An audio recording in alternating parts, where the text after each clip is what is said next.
मैं Shoaib Mohammad, assistant professor, government law college Bundi, आज LLB fourth semester में चलने वाले पेपर अल्टरनेटिव डिस्प्यूट रिजोल्यूशन के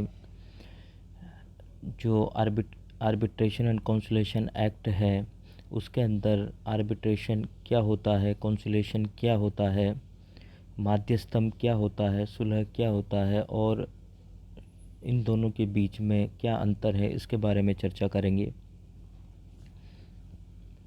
Arbitration as per the Section 2 of the Arbitration Act and Conciliation Act 1996,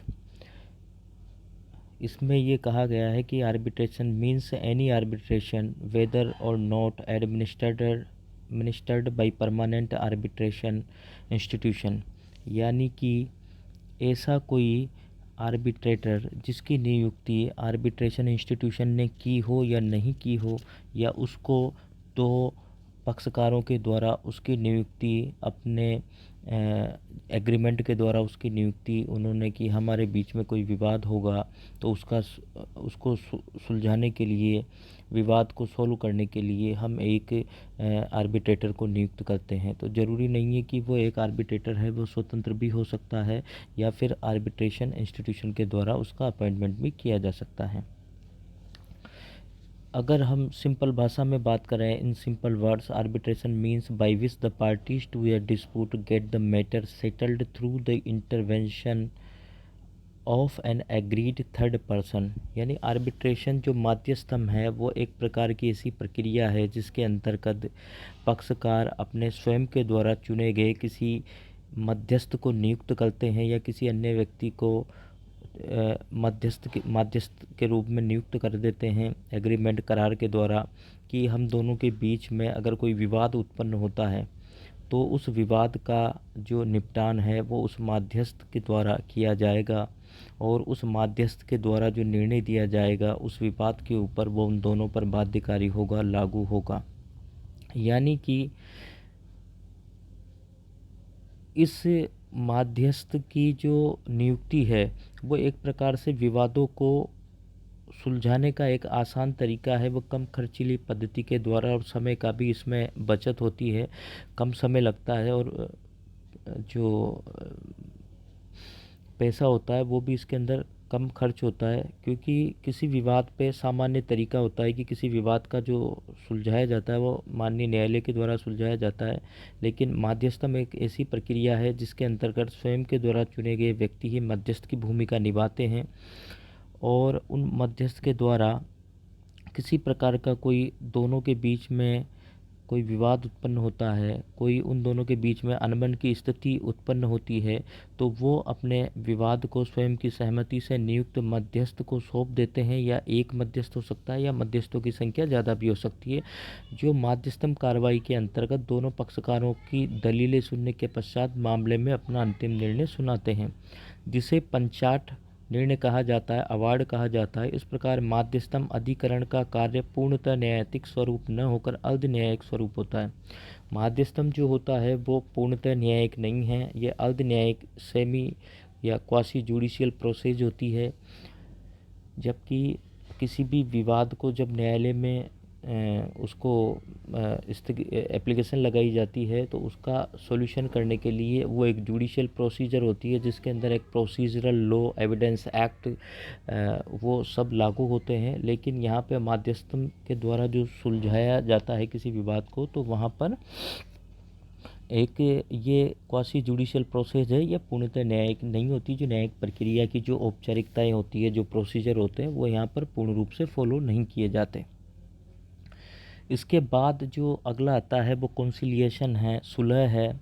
सुलह की बात करते हैं तो सुलह मध्यस्थम की तरह ही एक जो अल्टरनेटिव डिस्प्यूट रिजोल्यूशन सिस्टम का एक हिस्सा है, या वैकल्पिक जो विवाद निस्तारण की प्रक्रिया है उसका एक हिस्सा है। ये दोनों ही, इन दोनों के बारे में जो मध्यस्थम और सुलह अधिनियम 1996 में बताया गया है, मध्यस्थम के बारे में जो बताया गया है वो भाग 1 में बताया गया है, जबकि कॉन्सिलिएशन के बारे में और सुलह तंत्र के बारे में जो बताया गया है वो भाग 3 में बताया गया है। यानी कि हम जो बात करते हैं सुलह की, तो माध्यस्थम अधिनियम के भाग 3 में विवादों के प्रभावी निपटारे हेतु वैकल्पिक साधन के रूप में सुलह तंत्र का विवेचन है। ये एक न्यायातिरेक तरीका है। न्यायातिरेक तरीका यानी this is non judicial process. इसमें एक जो जुडिशियल प्रोसीजर होती है वो फॉलो नहीं की जाती, जिसके अंतर्गत अनौपचारिक प्रक्रिया अपनाते हुए किसी तटस्थ या किसी न्यूट्रल व्यक्ति के द्वारा, ये एक अनौपचारिक सुलह का तरीका है जिसके अंदर किसी न्यूट्रल व्यक्ति के द्वारा सुलहकर्ता की भूमिका निभाई जाती है, कॉन्सिलिएटर की भूमिका निभाई जाती है, और व्यक्ति की सुलहकर्ता के रूप में यहाँ पर हम जो पक्षकार होते हैं वो नियुक्ति करते हैं, जो पक्षकारों को आपसी सहमति से अपना विवाद हल कर लेने में सहायता करता है। यहाँ पे जो सुलहकर्ता होता है वो दोनों पक्षकारों को विवाद को सुलह करने के अंदर सहायता करता है। यह व्यवस्था पक्षकारों के लिए विशेष सुविधाजनक होती है क्योंकि इसमें समय तथा व्यय दोनों का बचत होती है। इस कॉन्सिलिएशन प्रोसेस भी जो प्रोसेस है ये कम खर्चीली होती है तथा इसमें समय की बचत होती है क्योंकि दोनों के बीच में आपस में बातचीत के द्वारा सुलह हो जाती है। और इसमें जो जुडिशियल प्रोसेस होती है जो न्यायालय में फॉलो की जाती है वो यहाँ पर फॉलो नहीं की जाती। ये अनौपचारिक कार्यवाही के कारण इसकी प्रक्रिया भी अपेक्षाकृत सरल मानी जाती है। तो इस प्रकार से माध्यस्थम और कॉन्सिलिएशन जो दोनों ही प्रक्रियाएं हैं ये अल्टरनेटिव डिस्प्यूट रिजोल्यूशन है, एक प्रोसेज है यानी वैकल्पिक निपटान तरीका है विवादों का, जिससे कि दो पक्षकारों के बीच में किसी प्रकार का विवाद उत्पन्न होता है तो उसको सोल्व किया जाता है।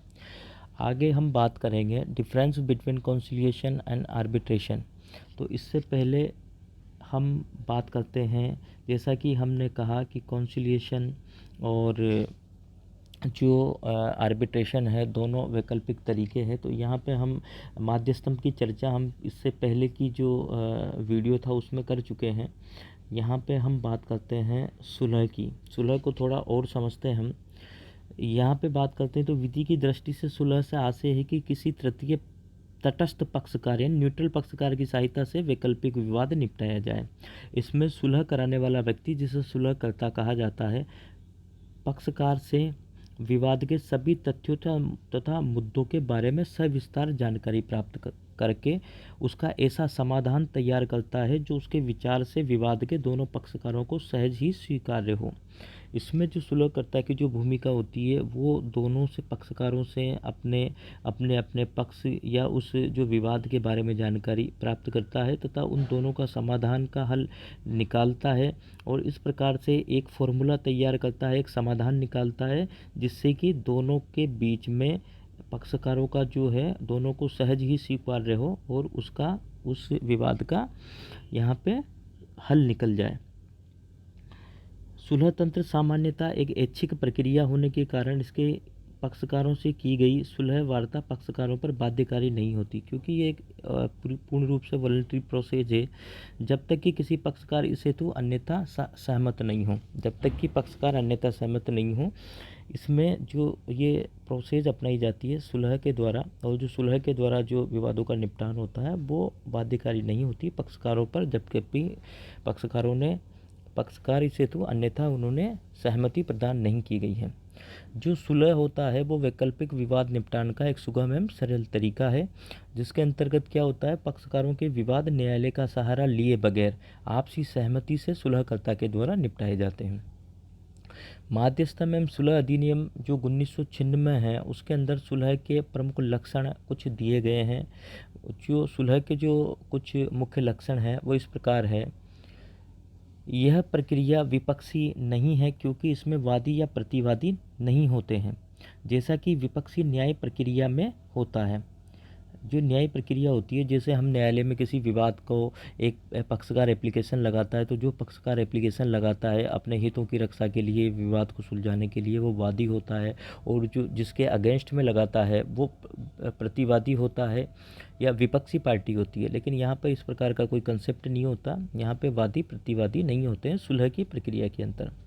अगला आता है कि इसका स्वरूप ऐच्छिक है क्योंकि यह विवाद के उभय पक्षकारों पर निर्भर करता है कि वह सुलहकर्ता के सुलह प्रस्ताव को विचार करें या न करें। यहाँ पे जो सुलहकर्ता जो दोनों की बातें सुनने के बाद दोनों के विचार सुनने के बाद अपना जो सुलह प्रस्ताव होता है उस पर जो दोनों जो पार्टीज होती है वो अपनी इच्छा के अनुसार उस पर विचार करे। यहाँ पे कोई बाध्यकारी नहीं होता।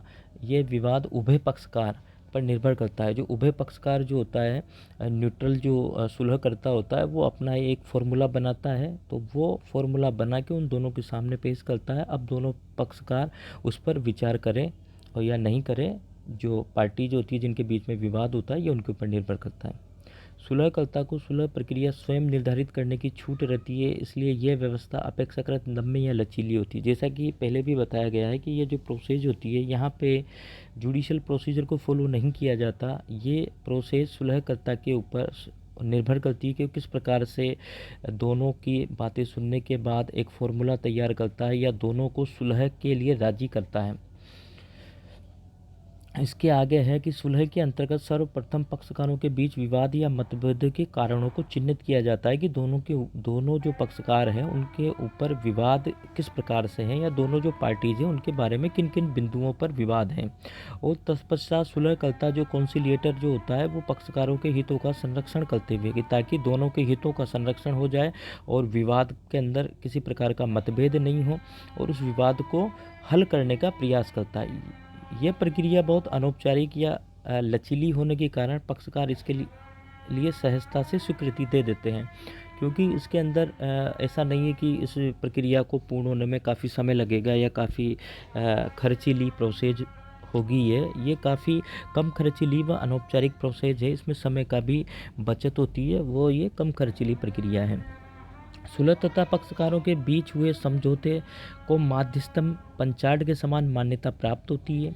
सुलह द्वारा पक्षकारों के बीच हुए समझौते जो सेटलमेंट होता है दोनों के बीच में, जिस पे दोनों एग्री हो जाती है पार्टीज सुलहकर्ता के फॉर्मूले के ऊपर, उसको माध्यस्थम में जो अवार्ड होता है, माध्यस्थ के द्वारा जो दोनों के बीच में जो अपना विवाद का जो अपना निर्णय दिया जाता है, उसको पंचाट या अवार्ड कहा जाता है। तो अगर इस सुलह में भी जो पक्षकारों के बीच हुए समझौते को माध्यस्थ के बराबर मान्यता प्राप्त होती है। माध्यस्थम अधिनियम 1996 में माध्यस्थम के पंचाट की भांति सुलह द्वारा हुए समझौते के प्रवर्तन हेतु उपबंध दिए गए हैं। यानी सुलहकर्ता द्वारा जो समझौता हुआ है उसको किस प्रकार से प्रवर्तन किया जाएगा उसका, तो इसका माध्यस्थम जो अधिनियम है 1996 माध्यस्थम एवं सुलह अधिनियम, उसमें उसके प्रावधान दिए गए हैं। अब हम आते हैं अब हम चर्चा करते हैं कि इन दोनों के बीच में क्या मुख्य रूप से अंतर है माध्यस्थम और सुलह के बीच में। What is the difference between the arbitration and conciliation. जब हम चर्चा करते हैं तो कॉन्सिलिएशन जो सुलह होता है, conciliation may be resorted to without the existence of a prior agreement in writing at it generally relates to dispute which have already arisen. जिस प्रकार से माध्यस्थम होता है, तो माध्यस्थम में पहले दोनों जो पक्षकार होते हैं, पार्टीज होती है, वो एक एग्रीमेंट कर लेते हैं कि हमारे बीच में विवाद होगा, उसका निपटान हम एक माध्यस्थ की नियुक्ति कर देते हैं एग्रीमेंट में कि इसके द्वारा किया जाएगा। जबकि कॉन्सिलिएशन प्रोसीजर में ऐसा नहीं होता, यहाँ पे पहले का कोई प्रायर एग्रीमेंट नहीं होता। यह कॉन्सिलिएशन जो प्रोसेस होती है generally relates to dispute which have already arisen. माध्यस्थम में तो जो आने वाले फ्यूचर में जो डिस्प्यूट होंगे उसके लिए एग्रीमेंट किया जाता है और माध्यस्थ की नियुक्ति की जाती है। जबकि कॉन्सिलिएशन प्रोसेस के अंदर जो डिस्प्यूट होते हैं वो अराइज हो जाते हैं, उसके बाद फिर सुलहकर्ता की नियुक्ति होती है या उसका सुलह के द्वारा उसका सॉल्यूशन निकाला जाता है। जबकि arbitration, in case of arbitration है प्रायर एग्रीमेंट, जैसा कि बताया गया है पहले कि एक प्रायर एग्रीमेंट होता है दो पार्टीज़ के बीच में कि हमारे बीच में जब भी कोई डिस्प्यूट अराइज होगा तो उसका हम माध्यस्थ के द्वारा उसका हम सॉल्यूशन निकालेंगे। यानी ये एक फ्यूचर में होने वाले विवाद को सुलझाने का एक एग्रीमेंट किया जाता है इसमें। जबकि सुलह के अंदर क्या होता है कि ऐसा नहीं है, सुलह के अंदर जो ऑलरेडी डिस्प्यूट अराइज हो जाते हैं उनका एक सुलहकर्ता के माध्यम से उसका सॉल्यूशन किया जा सकता है। या इस प्रकार से कहा जा सकता है कि माध्यस्थम में पक्षकारों के बीच पहले से ही माध्यस्थम करार का होना आवश्यक है, जिसमें वे अपनी भावी विवादों या मतभेदों को मध्यस्थों को प्रस्तुत करने के लिए सहमत हो जाते हैं कि हमारे बीच जो विवाद होगा उसको मध्यस्थ को प्रस्तुत करेंगे। मध्यस्थ एक भी हो सकता है या एक से ज़्यादा भी हो सकते हैं, परंतु सुलह की प्रक्रिया पक्षकारों के बीच बिना किसी पूर्व करार के अपनाई जा सकती है। इसका अर्थ यह हुआ कि माध्यस्थम में दोनों पक्षकारों के बीच पूर्व माध्यस्थम करार होने के कारण वे करार से आबद्ध होते हैं, परंतु सुलह में सर्वप्रथम पक्षकार द्वारा दूसरे पक्षकार को सुलह हेतु आमंत्रण भेजा जाता है और दूसरे पक्षकार के द्वारा यह विकल्प रहता है कि वो उस प्रकार के आमंत्रण को स्वीकार करें या अस्वीकार कर दें।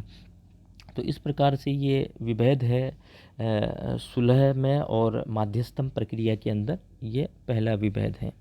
जब हम अगली बात करते हैं, the role of conciliator is to help and assist the parties to reach an amicable settlement of their dispute. जो यहाँ पे जो रोल है कॉन्सिलिएटर का, सुलहकर्ता का, वो क्या है कि दोनों पार्टीज के बीच में एक मैत्रीपूर्ण सेटलमेंट, एक मैत्रीपूर्ण निदान की तरफ उन दोनों पार्टीज को ले जाए और उनका एक मैत्रीपूर्ण हल निकाले। और यहाँ पे जो arbitrator does not merely assist, यहाँ पे आर्बिट्रेटर की भूमिका ये नहीं होती कि वो खाली उनको असिस्ट ही करे, कि ताकि दोनों पार्टीज एक अपने विवाद के सॉल्यूशन पे या मैत्रीपूर्ण निस्तारण की तरफ बढ़े। यहाँ पे ऐसा नहीं होता। Arbitrator does not merely assist the parties but he also actively arbitrates and resolves the disputes by making an arbitral award. यहाँ पे ऐसा नहीं होता कि वो उनको खाली सुलह मतलब मध्यस्थ सुलहकर्ता की तरह उनको एक अपने डिस्प्यूट को सोल्व करने में सहायता ही नहीं करता, बल्कि यहाँ पे उन दोनों की बातें सुनने के बाद, पार्टीज़ की बातें सुनने के बाद उस विवाद के ऊपर अपना एक निर्णय देता है, जिसको अवार्ड कहते हैं। यानी कि सुलहकर्ता का कार्य मुख्यतः यह होता है कि वह पक्षकारों को आपसी सहमति से अपने विवाद निपटा लेने में सहायता करता है, परंतु इसके विपरीत जो मध्यस्थ पक्षकारों के विवादों या मतभेदों को निपटाने में केवल सहायता ही नहीं करते, अपितु स्वयं क्रियाशील होते हैं, एक्टिव होते हैं। एज ए वो जज के रूप में कार्य करते हैं, और एक्चुअल में जज नहीं होते, लेकिन वो एक जज के रूप में ही वहाँ पे कार्य करते हैं। माध्यस्थम कार्यवाही का संचालन करते हैं तथा अपना निर्णय एक पंचाट के रूप में देते हैं। यानी जो माध्यस्थम प्रक्रिया होती है, वहाँ पे कुछ जुडिशल प्रोसेस को फॉलो किया जाता है, और वहाँ पर और वो दोनों पक्षकारों को सुनते हैं, और सुनने के बाद जो अपना जो निर्णय देते हैं उसको पंचाट कहा जाता है। यानी ये एक सेमी जुडिशियल या क्वासी जुडिशियल प्रोसेस होती है। जबकि सुलहकर्ता का कार्य ये होता है कि वो दोनों पक्षकारों को एक आपसी सहमति से एक सुलह के ऐसे फॉर्मूले पे लेके आए जहाँ पे दोनों के हितों का संरक्षण हो सके, दोनों पार्टीज के हितों का संरक्षण हो सके। अगला जो बिंदु है, अगला जो अंतर है वो है, in case of conciliation a party may require the conciliator to keep the factual information confidential and not disclose it to the other party. यानी जो कॉन्सिलिएशन होता है, वहाँ पे ये होता है कि एक पार्टी से जो आपने सुलहकर्ता ने जो सूचना बताई है या उसको जो जानकारी दी है, वो दूसरी पार्टी को डिस्क्लोज नहीं कर रहे। जबकि यहाँ पे ये नहीं होता आर्बिट्रेशन के अंदर। In case of arbitration there is no question of confidentiality, so as the information given by a party is subjected to scrutiny by the other party. यहाँ पे ऐसा नहीं होता कि आपकी जो सुलहकर्ता को जो सूचना दी जाती है सुलह के अंदर, वो गोपनीय रखी जाती है, वो दूसरी पार्टी को नहीं बताई जाती सुलहकर्ता के द्वारा। जबकि आर्बिट्रेशन में ऐसा नहीं होता, यहाँ पे सूचना गोपनीय नहीं होती। एक व्यक्ति के द्वारा जो अपनी बात रखी जाती है, पक्ष रखा जाता है, उसको दूसरे व्यक्ति को वो सूचना बता दी जाती है, वो उसको क्रॉस चेक करता है उसके बारे में, और उसके बारे में वो उसकी सत्यता की या उसके बारे में जो आर्बिट्रेटर होता है वो या दूसरा पक्षकार, एक पक्षकार के द्वारा बताई गई जो बात होती है उस बात का खंडन कर सकता है या उस बात पर अपने तर्क प्रस्तुत कर सकता है। यानी कि सुलह कार्यवाही के अधीन पक्षकार सुलहकर्ता से यह निवेदन कर सकेगा कि वह उसे दी गई मामले संबंधी तथ्यात्मक जो जानकारी उसे दी जाती है वो दूसरे पक्षकार को प्रकट नहीं करें और उसकी गोपनीयता को बनाए रखें। लेकिन ऐसा माध्यस्थम कार्रवाई में नहीं होता है। यहाँ पर क्या होता है कि एक पक्षकार के द्वारा दी गई मामले की तथ्यात्मक जानकारी की छानबीन करके दूसरा पक्षकार अपना पक्ष प्रस्तुत करने की तैयारी करता है। कि एक व्यक्ति ने जो अपनी जानकारी दी है तो दूसरा पक्षकार उस जानकारी को जानता है और उसको क्रॉस करता है वो, और अपना छानबीन करता है, और दूसरा पक्षकार अपना पक्ष प्रस्तुत करने की तैयारी करता है कि जो उसने जो सवाल उठाए हैं, जो बातें रखी हैं, उनको कैसे क्रॉस करें या उनका किस प्रकार से अपना जवाब दें। अतः माध्यस्थम में किसी पक्षकार द्वारा दी गई विवाद से संबंधित जानकारी को गोपनीय रखे जाने का प्रश्न नहीं उठता, क्योंकि यहाँ पे एक पक्षकार का ही जो कथन किए जाते हैं, जो जानकारी दी जाती है, उसको दूसरे पक्षकार के द्वारा उसका जवाब प्रस्तुत किया जाता है या उसको क्रॉस किया जाता है। अगला जो आता है दोनों के बीच में अंतर, वो है a settlement agreement may be made by the parties themselves and the conciliator shall confirm the same. यहाँ पे जो होता है सुलह के अंदर, वो सेटलमेंट एग्रीमेंट पार्टीज़ के द्वारा खुद भी तैयार किया जा सकता है और जो सुलह करता होता है उसके द्वारा खाली उसको कन्फर्म किया जाता है। ऐसा भी हो सकता है। जबकि आर्बिट्रल जो अवार्ड होता है वहाँ पे क्या होता है, is not merely a settlement agreement. यहाँ पे ये कि खाली सेटलमेंट एग्रीमेंट नहीं होता, but it is a judgement duly signed by the arbitrator. ये एक न्याय निर्णय होता है, जजमेंट होता है, जो कि किसके द्वारा दिया जाता है, आर्बिट्रेटर के द्वारा दिया जाता है। यहाँ पर पार्टीज़ का रोल, पार्टीज़ अपनी बात रखती है, लेकिन निर्णय किसके द्वारा दिया जाता है, फाइनल आर्बिट्रेटर के द्वारा दिया जाता है, जजमेंट दिया जाता है, जिसको अवार्ड या पंचाट कहा जाता है। जबकि सुलह के अंदर क्या होता है कि ऐसा नहीं है कि सुलह का जो फॉर्मूला होता है दोनों पार्टीज़ के बीच में, दोनों के हितों का संरक्षण रखते हुए वो सुलहकर्ता के द्वारा ही बनाया जाए। जबकि यहाँ पर दोनों पार्टीज़ भी किसी अपने सुलह के फॉर्मूले पर विचार कर सकती है और किसी एक सुलह के जो सेटलमेंट है उस पर पहुँच सकती है और उसका खाली सुलहकर्ता के द्वारा खाली उसका कन्फर्मेशन किया जा सकता है यहाँ पे। यानी कि हम बात करते हैं कि सुलह द्वारा विवादों या मतभेदों का निपटारा पक्षकारों द्वारा स्वयं किया जाता है तथा सुलहकर्ता उसे केवल अधिप्रमाणित करता है, ऑथेंटिकेट करता है। इसके विपरीत माध्यस्थम जो होता है वो पंचाट केवल निपटार कटान करार जो होता है, निपटान करार जिसे कहते हैं, सेटलमेंट एग्रीमेंट न होकर इसे मध्यस्थों द्वारा हस्तांतरित कर दिए जाने पर न्यायालय की डिक्री की स्थिति प्राप्त कर लेता है ये। यानी इसकी जब आर्बिट्रेटर इसको साइन कर देता है तो उसके बाद ये एक तरीके से डिक्री का रूप धारण कर लेता है, जो जिस प्रकार से न्यायालय एक डिक्री प्रदान करता है। इसके बाद जो अगले अंतर की बात करेंगे हम, conciliator is a subject to certain disabilities under section 80 of the act and he cannot act as a arbitrator or as a counsel or a witness in any arbitral or judicial proceedings। यानी जो conciliator होता है उसके लिए जो माध्यस्थम सुलह अधिनियम 1996 की जो धारा 80 है उसके अंदर कुछ डिसेबिलिटीज़ बताई गई है, निर्योग्यताएं बताई गई है। यानी उसी विवाद के अंतर्गत वो आर्बिट्रेटर का काम नहीं कर सकता, वो साक्षी के रूप में कार्य नहीं कर सकता। यानी वो परामर्शदाता उसी विवाद के अंदर परामर्शदाता का, साक्षी का या मध्यस्थ का काम नहीं कर सकता। ये उसके निर्योग्यताएं हैं। जबकि in case of arbitrator there are no such disabilities imposed on an arbitrator और पार्टीज टू आर्बिट्रल प्रोसीडिंग। जबकि जो आर्बिट्रेटर होता है, माध्यस्थ होता है, उसके ऊपर इस प्रकार की निर्योग्यताएं लागू नहीं होती। वो चाहे तो एक कॉन्सिलिएटर के रूप में भी मतलब अपनी भूमिका विवाद में निभा सकता है। यानी हम बात करते हैं आसान शब्दों में कहें तो सुलहकर्ता की भूमिका निभाने वाले व्यक्ति की कतिपय निर्योग्यताएं होती हैं। जो अधिनियम की धारा 80 में उपबंधित है वह विवाद से संबंधित माध्यस्थम या न्यायिक कार्रवाई में माध्यस्थ, यानी वह उसी विवाद से संबंधित माध्यस्थम या न्यायिक कार्रवाई के अंतर्गत मध्यस्थ की भूमिका, साक्षी की या परामर्शदाता के रूप में भाग नहीं ले सकता। परंतु माध्यस्थम में मध्यस्थ या पक्षकारों के लिए ऐसी कोई निर्योग्यता नहीं होती, वो सुलहकर्ता के रूप में भी अपनी भूमिका को निभा सकते हैं। अगला जो अंतर आता है, the conciliation process may be unilaterally terminated by a written declaration by a party to the other party. यानी कॉन्सिलिएशन प्रोसेस के अंदर जब ये प्रोसेस होती है तो यहाँ पे एक पक्षकार दूसरे पक्षकार को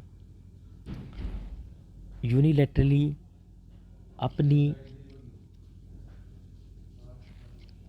अपनी तरफ से लिखित सूचना करके इसको एक तरफा इस कार्रवाई को, सुलह की जो कार्रवाई चलती है उसको ख़त्म कर सकता है। The conciliation proceedings may be unilaterally terminated by a written declaration by a party to the other party. एक पार्टी के द्वारा दूसरी पार्टी को की जा सकती है। जबकि वेरेज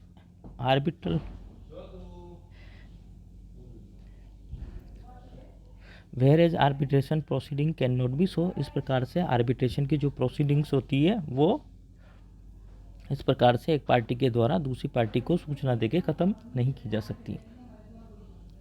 अगला जो अंतर आता है, the conciliation proceedings can not be used as evidence in any arbitral और जुडिशियल प्रोसीडिंग्स। यानी माध्यस्थम कार्रवाई या पंचाट को किसी न्यायिक कार्रवाई में साक्ष्य के रूप में प्रयुक्त किया जा सकता है, जबकि जो सुलह की जो कार्रवाई है उसको, द कॉन्सिलिएशन प्रोसीडिंग्स को, किसी भी न्यायिक कार्रवाई के अंदर या किसी माध्यस्थम या न्यायिक कार्रवाई में साक्ष्य के रूप में प्रयोग नहीं किया जा सकता। द आर्बिट्रेशन प्रोसीडिंग्स और award may be used as evidence in any judicial proceedings. यानी यहाँ पर यह भी एक बड़ा अंतर है कि आर्बिट्रेशन जो प्रोसीडिंग्स जो होती है उसका जो अवार्ड होता है उसको किसी जुडिशियल प्रोसीडिंग्स में एविडेंस के रूप में उसका इस्तेमाल किया जा सकता है, जबकि कॉन्सिलिएशन प्रोसीडिंग्स जो होती है, सुलहकर्ता की जो प्रोसीडिंग्स होती है, सुलह जो होता है, कॉन्सिलिएशन प्रोसेस जो होती है, उसके अंतर्गत जो इस प्रोसीडिंग्स का इस्तेमाल एविडेंस के रूप में या फिर आर्बिट्रल या माध्यस्थ या जुडिशियल प्रोसीडिंग्स में इसका उपयोग एविडेंस के रूप में नहीं किया जा सकता। यानी माध्यस्थम कार्रवाई या पंचाट को किसी न्यायिक कार्रवाई में साक्ष्य के रूप में प्रयुक्त किया जा सकता है। माध्यस्थम कार्रवाई या पंचाट को तो किसी भी जो जुडिशियल प्रोसीडिंग्स होती है उसमें एक साक्ष्य के रूप में, एविडेंस के रूप में प्रयोग किया जा सकता है, परंतु सुलह कार्रवाई के अंदर किसी सुलह कार्रवाई को किसी माध्यस्थम या न्यायिक कार्रवाई में साक्ष्य के रूप में प्रयोग में इस्तेमाल नहीं किया जा सकता। इस प्रकार से ये दोनों के बीच में विभेद हैं। और इस वीडियो के अंदर हमने देखा कि हमने आर्बिट्रेशन के बारे में बात की, कॉन्सिलिएशन के बारे में बात की, और आर्बिट्रेशन और कॉन्सिलिएशन के बीच में यानी माध्यस्थम और सुलह के बीच में जो प्रमुख विभेद है उनके बारे में हमने चर्चा की। धन्यवाद।